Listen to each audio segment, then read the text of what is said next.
Hey, I'm Cyclon, and I'm very hyped about the upcoming league. And usually when I'm hyped about a league, just like this time, I want to be better than previous leagues. Now, one part of being better than previous leagues for me is getting faster in campaign. So 2 leagues ago, before Affliction League actually launched even, Hexacon happened, and I watched a lot of Hexacon race practice from Tyty, from I'm Exile, and from Havoc, and I noticed 5 things that I thought I can copy. Now, I had this everything planned 2 leagues ago already, but I never really fully mastered those things. I said I want to put in the practice time, I didn't put in enough practice time, and my gameplay didn't show or reflected the knowledge that I had, so I always postponed this video. But finally, I think I've experienced enough with this that I can now finally share these 5 things confidently because I know they do work. As I just achieved a time of sub 4 hours yesterday when I was leveling live on Twitch, a full Act 10 run. I had an amazing time, the build felt good, and the campaign felt really quickly. But anyway, that's enough about that. Let's take a look at these 5 things because I think they are very interesting. Starting with number 5, saving time in town. Now this is the least impactful of these 5. As we're going to increase the number, they're going to get more impactful. But despite being the least impactful, it is the one that is easiest to apply. There are 3 things you can do in town to save time. One is using a regex. There's a page called Passive Exile Regex, or, well, that's the name, but the link is poe.re. I will leave a link in the description, where you can make your own regex to highlight the specific links you want on a vendor. So we can use this for Act 1 to Act 3, maybe early of Act 4 until we have our 4 links and we not really needing to check vendors for gear anymore. You can highlight the 3 links that you need, which will automatically highlight 4 links that include that 3 link. And you can highlight movement speed boots, you can highlight +1 wands, you can highlight dot wands, and you can highlight bases that you want. For example, if you're a bow build, you can highlight any bow on top of all the links and movement speed boots that you're interested in. So by having this link, having this regex copied or entered as a quick paste for your Awaken PoE trade, when you go to a vendor you can paste it, then highlights your items that you want to buy from the vendor, so you can spend less time checking item by item if any of those work for you. Now again, this is only going to save a little bit of time, but let's say you are at 10 hours and you try to get to below 9 hours, or you are at 8 hours and you try to go below 7, you're at 6 hours and so on, or you're 5 hours going to get to 4 hours. This thing can get you trimming away the last minutes from that. This is not going to save you hours, but it's definitely going to save you minutes. Now, the gem positions are just like the regex. Again, it can save you a bit of time, and combined with the regex, it will save you time. So, gem positions, because unlike gear, they are static. They are always going to be at the exact same position. We don't need a regex for them. We don't need to search for them. If we just put in enough practice times, repeatable practice runs, we will know where the gem is, either roughly initially, and the more we run it, the more detailed we know its exact position, because we keep buying it every run over and over. So this will again save a few seconds, once you are conscious about remembering the position where the gems are.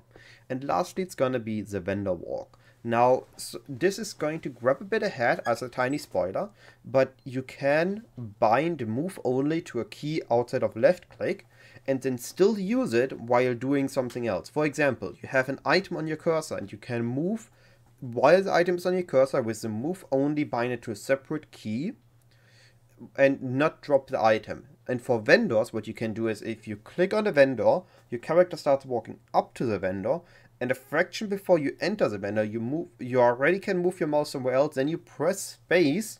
Now, or space is my example for the move only keybind, which is why I am using it for that key. You can put it on any other key or any other button as long as not left click. Then you move there, the vendor dialog still opens, and you can interact with the vendor. You can get your quest rewards, you can get your gems, you can buy items, you can sell items, and are in a position better to move to either the next vendor or the next zone. So the vendor walking is the biggest thing of these 3 things to save time in town.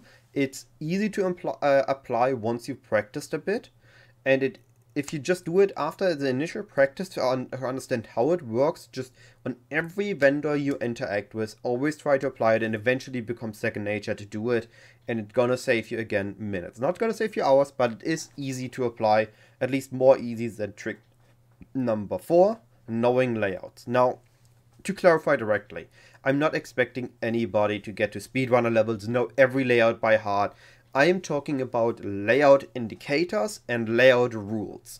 Now, some layouts have an indicator that shows where the next exit is. For example, in the Lunaris Temple 2, you will always need to get through 3 levels of stairs. So as you continue walking through this labyrinth-like place, when you find the stairs, you know you're in the right direction. It's always going to be stairs upwards. Or in the ledge, there are going to be 3 tiny totems when you're at the waypoint that always go to the direction of the climb. Or at... what is another good rule? Or at the prison's gate, when you are moving, and sometimes there's a wall side area in that area, and when you try to get to the ship graveyard, you will always move further and further down. So whenever there's a slope moving downwards, you know in the right direction. If you have a side passage and there's no slope downwards, or the slope goes upwards, then you're going to find a wall side area instead of going down. Now, there are also layout rules. For example, a good layout rule to always follow is sewers. In sewers, you're gonna find 3 busts. One bust will always be at a side room before the waypoint. Another bust is going to be directly after the waypoint. But if the second bust is in a small tiny room, the third bust will be down to the right side of the screen at the bottom end of the map or of the zone. And if the second bust is in a big open room, the third bust will be at the top left part of the layout, where it's going to be in a side room similar to the first bust, but to the side room to the exit. So, one final example, a really good example a lot of people are spending a lot of time on, is Wall City. Wall City, if you know what you're doing, is a very simple zone. Wall City will always have 2 obstacles, basically. When you enter the zone, it's going to have one horizontal wall or a ledge or something that you need to move left or right to, and then you get past it. And once you get past it, it's just going to be a tiny horizontal wall of buildings, of a ledge or whatever now. And then you move further up and you're going to find a second wall. It's going to be not only horizontal, but it's going to be U-shaped or O-shaped. And you keep moving along it, and you can't move to, if you're walking left along it, you can't keep moving to the right. Or if you walk on the right along it, you can't get to the left until there's going to be an opening. Either it's going to be U-shaped and it's open on the top, or it's going to be O-shaped and there's going to be a tiny opening. And if you get through that opening, then go a bit down and if you're on the left side of it, to the right. If you're on the right side of it, to the left. So in the middle of this U shape or O shape, you're gonna find a waypoint always.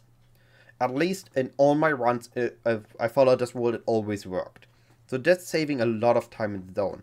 And a lot of other layouts have simple rules that they follow, or simple indicators that you can use to save some time in them.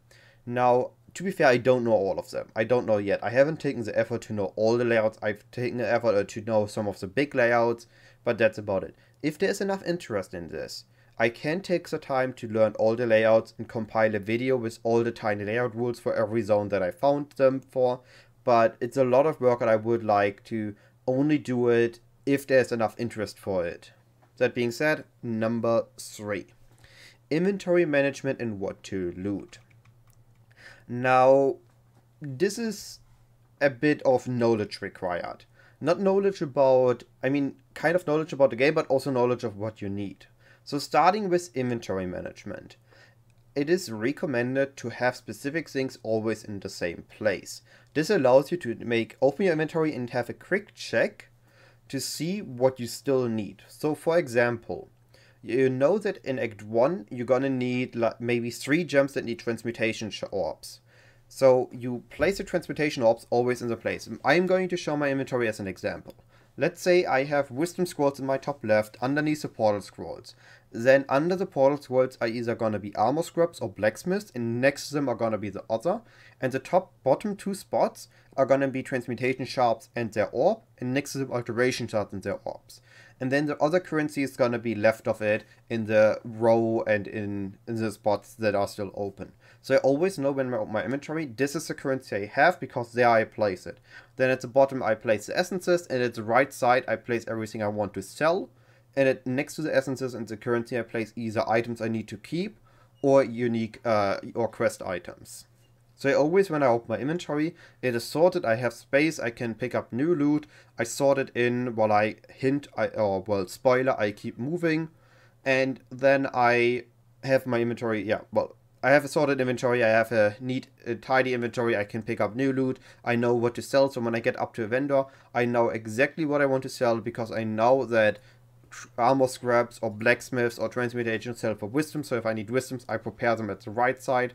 I know that if I need alterations, I need to sell ID'd items. If I need transmutes, I sell un-ID'd items. So I look at how many transmutes I want in a run in Act 1 and later in maybe Act 3 or 4 when I might do some craftings. I look at how many alterations I need. I prep my inventory for that, and in Act 1, I'm picking up blue magic items until I know I have enough transmutation orbs. Then I focus to, in the end of Act 2, I pick up only, so once I have that till Act 2, when I have enough, I only pick up rare items, ID those, and sell them for alteration shards until I have enough alteration orbs. And once I have enough transmutation orbs and alteration orbs, I'm only picking up rare items that I can potentially use, so belts, rings, upgrades for my weapon, upgrades for my gear, or bases such as 3 links or 4 links that I can then use essences or alchemies on, or I'm using good bases, like good base types if I have an orb of binding. So with that, I keep my looting to a minimum, which saves time. I have my inventory managed, so when I kill a big boss that drops a bunch of items, I pick only up the items that I know I need, and I have the inventory space most of the time to pick up those items. I don't need to open my inventory, then do Tetris, then loot the item, then log out, go to town vendor. And I know exactly what I need to loot because I am aware of what orbs I still need for the campaign. So, of course, this is a bit more complex, but it can save a lot of time.